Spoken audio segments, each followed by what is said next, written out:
हमेशा बिलीव करना चाहिए। और ये जो ये जब तक प्योरिटी नहीं होगी किसी फेस्टिवल में और मान्यता में, तो फिर वो क्या होगा?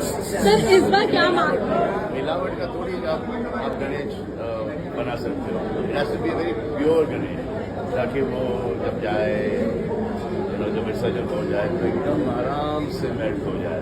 ये नहीं कि आपने विसर्जन कर दिया, उसके बाद गणेश का सर आधा पड़ा है, पैर आधा पड़ा है, पेट आधा पड़ा है, और आप जा रहे हो और किसी और के गणेश के ऊपर आप पाव रहे हो। वो गंदा है, वो it's not nice, it's not nice. And then everyone gets परेशान ऑल्सो। सब जा रहे हैं रास्ते पर प्लास्टिक के बोतल और कप्स और ये और वो पूरा ये सब that's not okay. I think that it should be basically मी कचरा करणार नाही आणि मी येणार पण नाही कचरा करायला। सर इस बार पप्पा से क्या